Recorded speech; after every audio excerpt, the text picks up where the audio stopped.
L'invité du jour, animé par Patrick Figeac. Benoît Chantre, bonjour. Bonjour. Vous êtes dramaturge, philosophe, éditeur, et vous vous êtes intéressé à la pensée d'un philosophe que l'on connaît peu en France, c'est René Girard. On le connaît beaucoup en France, on le connaît bien. Chez certains milieux, je dirais. C'est le pays où il a le plus gros public, paradoxalement. Mais on ne l'enseigne pas, ce qui est différent. C'est vrai. Voilà. On le connaît beaucoup, mais on ne l'enseigne pas. Et vous avez publié chez Grasset les derniers jours de René Girard, qui nous a quittés en 2015. Alors on est aux rencontres Michel Serres, et il faut dire qu'entre Michel Serres et René Girard, c'est une amitié indéfectible qui a commencé à Stanford, où ils enseignaient tous les deux. C'est une très belle amitié qui a commencé avant Stanford, qui a commencé à Buffalo, où Michel Serres est invité en 72 et où il donne une éblouissante conférence sur Zola, sur le docteur Pascal. Et lorsque le public se disperse à la fin de la conférence, il demande à l'organisateur qui était ce monsieur devant moi, qui avait ce profil aquilin, et on lui répond c'était René Girard. Mais tu as beaucoup de chance, il dort à toutes les conférences, là c'est la première fois qu'il ne dort pas. Et ce fut là aussi la rencontre. Et ce fut le début d'une très belle amitié, puisqu'ils se sont revus dès le soir même chez cet organisateur, Eugenio Donato, et ils sont devenus amis. Et dans la biographie intellectuelle que je viens de signer là, de René Girard, j'ai pu reproduire ces très belles lettres, premières lettres de Michel Serres à René Girard, qui sont très émouvantes. Michel Serres lui écrit à plus de 40 ans, j'ose requérir une amitié. C'est vrai. Alors c'est vrai, pour celles et ceux qui ne connaissent pas René Girard, il s'est rendu célèbre par un ouvrage qui s'est très bien vendu, Des choses cachées depuis la fondation du monde. Et puis en même temps, donc, comment on va penser la violence et le sacré, qui furent ses livres majeurs. Alors il a écrit un troisième livre avant ces deux-là, en 61, qui s'appelle Mensonges romantiques. C'est vrai, sur la littérature, oui. Voilà. Et Girard commence par la littérature, et c'est à partir de la littérature où il découvre qu'elle n'est pas du tout le royaume des choses vagues, comme disait Valérie, mais au contraire le lieu d'apparition de lois extrêmement précises, qui sont les lois des relations humaines. C'est dans la littérature que Girard va découvrir ce qu'il appelle le désir mimétique. Puis après, il va élargir ce qu'il a découvert dans l'histoire du roman, de Cervantes à Proust, et remonter jusqu'à proposer un modèle du religieux archaïque, lui aussi fondé sur cette intuition qu'il avait du danger du désir mimétique et de la façon dont les premières communautés ont eu de le contrecarrer en inventant le sacrifice. Justement, on n'invente plus, on ne sacrifie plus les gens. À partir de ce moment, on va les magnifier. On va sacrifier une personne pour ensuite le magnifier. Voilà, absolument. C'est ce modèle que Girard met toujours, c'est-à-dire le premier venu, celui qui passe par là quand une communauté est en crise, brusquement provoque contre lui la polarisation violente de cette foule en train de se décomposer, de ce collectif humain en train de disparaître, qui brusquement retrouve une unité en expulsant un double de cette communauté. C'est le bouc émissaire. Voilà, le double monstrueux, le bouc émissaire. Auquel René Girard a consacré un livre, Le bouc émissaire. Oui, alors plus tard, en 82. Plus tard, oui, tout à fait. Et c'est vrai que ce désir mimétique est tout à fait intéressant. Je veux ce que l'autre désire.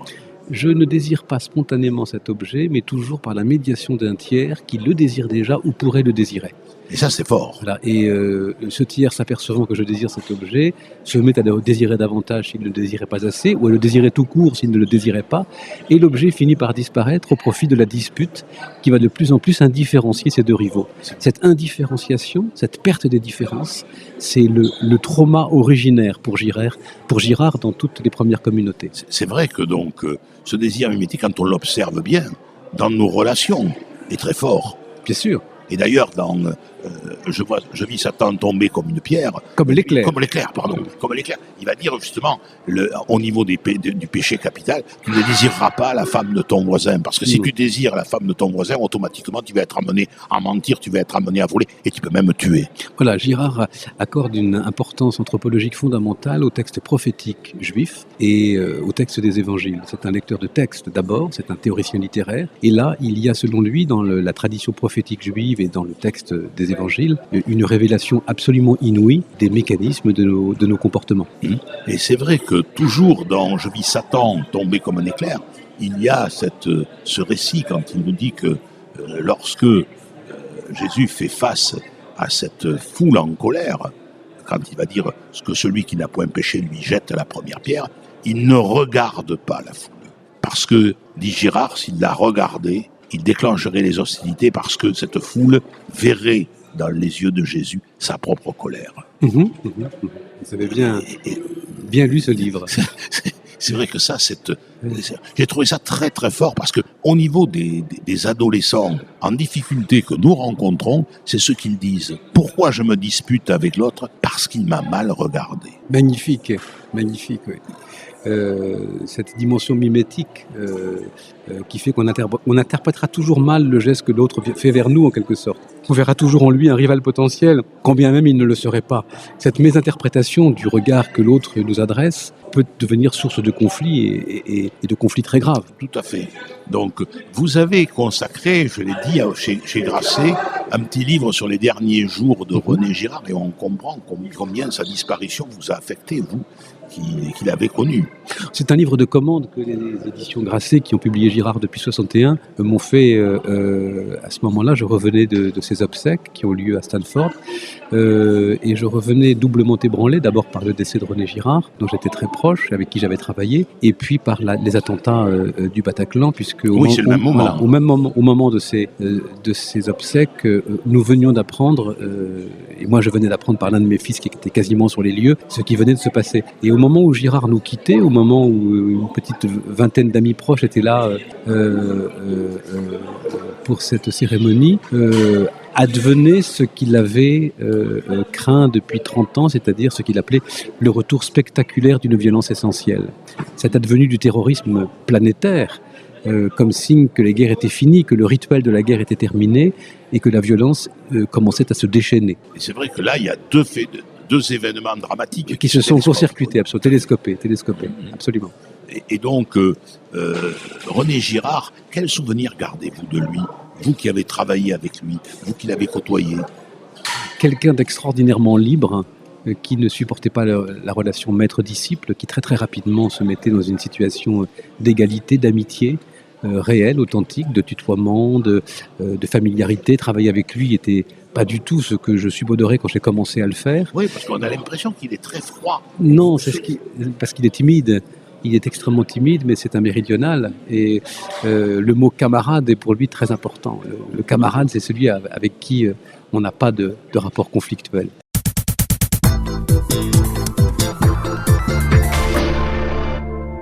Et Michel Serres va rentrer dans la vie de René Girard. Ils vont finalement être des compagnons pendant de nombreuses années. Ils vont vivre souvent ensemble, puisque à Stanford, où Michel Serres précède, où René Girard précède Michel Serres, mais où il peut rentrer grâce à une lettre extrêmement généreuse de Serres qui présente le travail de Girard à la direction de l'université Stanford. Donc ils arrivent grosso modo ensemble au début des années 80. Ils vont très vite partager le même toit, puisque Serres vit chez les Girard avec René Girard et son épouse. Et c'était un trio magnifique, profondément heureux. C'est des gens qui irradiaient quelque chose de magnifique. Une grande amitié. Et c'est vrai que Jean-Claude Guilbault, qui fut chroniqueur, qui fut éditeur aussi au Seuil, le raconte en disant « Je me retrouvais souvent chez les Girard en compagnie de Michel Serres, et j'avoue que là, finalement, j'avais des discussions passionnées auxquelles je ne comprenais pas tout. Mais c'était extraordinaire de voir ces deux hommes qui dialoguaient ensemble. » Moi, j'ai connu une période après celle de Jean-Claude Guilbault, donc c'était à partir de 2005-2006 que j'allais là-bas. Et c'était des engueulades d'académiciens. Oui, c'est ça.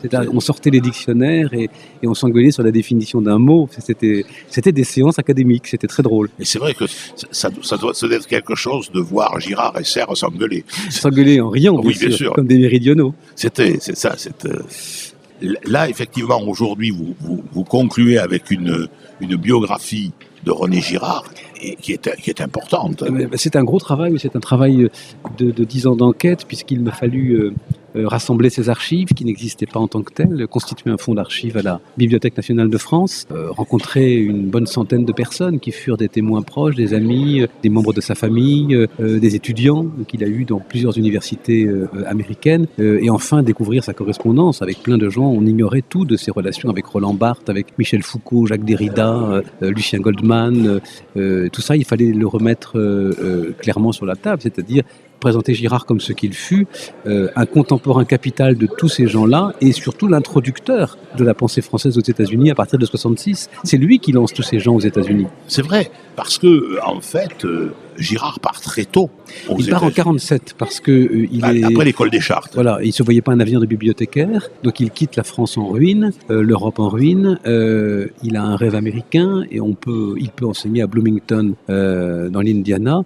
et il va finalement rencontrer la femme de sa vie, Martha McCulloch, qui va épouser très vite et se faire une vie américaine, ce qui n'était pas du tout prévu au départ, rester en Amérique avec toujours la France comme horizon. Et les gens ont longtemps cru que Girard s'était exilé aux États-Unis, c'est pas vrai du tout. Il ne voulait pas devenir bibliothécaire, donc il est parti enseigner la littérature, mais il avait constamment envisagé de revenir en France. Finalement, il est resté aux États-Unis. Le hasard a fait qu'il est resté aux États-Unis, mais il a toujours eu la France unique comme horizon. Donc il fallait qu'il soit loin, en quelque sorte, pour être pleinement français. Benoît Chantre, quelle est l'image de René Girard que vous gardez, vous ? Celle d'un maître, d'un grand ami, de quelqu'un d'extrêmement drôle, avec qui j'ai énormément ri, de quelqu'un de très monolithique dans sa foi, dans sa manière paisible d'aborder les sujets les plus graves, un être d'espérance. Il fallait être un tel être d'espérance pour bâtir l'apocalyptique qu'il a bâti, c'est-à-dire les gens qui lisent René Girard ont toujours peur de son apocalyptisme. Ça n'était pas un apocalyptisme, c'était une apocalyptique, ce qui est tout à fait différent. L'apocalypse, comme vous le savez, a deux sens, c'est la catastrophe et c'est le dévoilement, c'est la révélation. Et il était absolument convaincu que ces textes qui le passionnaient, qui lui paraissaient les plus authentiques qui soient, bien plus que la littérature, toujours ambiguë, toujours ambivalente, des prophètes et des évangiles, avaient rendez-vous avec l'histoire. Ou que l'histoire avait rendez-vous avec eux. On a un nouveau regard sur en fait les textes sacrés, en particulier tout le christianisme, à partir de la pensée de René Girard, qui nous aide à le découvrir d'une autre manière. Girard nous a fait comprendre à quel point ce sont des grands textes d'anthropologie. Ce qui intéresse Girard, c'est très concrètement les rapports humains. Comment peut-on passer du pire au meilleur et du meilleur au pire dans une relation humaine ? Quelle est la logique et la grammaire de ces relations ? Les textes les plus clairs, les plus éclairants, selon lui, sont ces textes-là. Donc ça n'est pas du tout un théologien, c'est pas quelqu'un qui réfléchit sur le plérome trinitaire ou la trinité sotériologique ou la trinité immanente. Pour lui, ce sont des réflexions assez abstraites, tout cela. C'est un homme très concret et qui, dans les relations humaines qu'il observe, a les évangiles et les textes prophétiques comme guide absolument sûr. Merci beaucoup. Je vous en prie, c'est moi qui vous remercie d'avoir été avec nous. Je rappelle que vous êtes l'auteur des Derniers jours de René Girard, publié aux éditions Grasset, et puis d'une imposante biographie de René Girard, la plus importante, parce que je ne connais pas d'autres. En tout cas, il y a beaucoup d'éléments inédits dedans, oui. Merci beaucoup. Merci, monsieur. C'était l'invité du jour, animé par Patrick Figeac.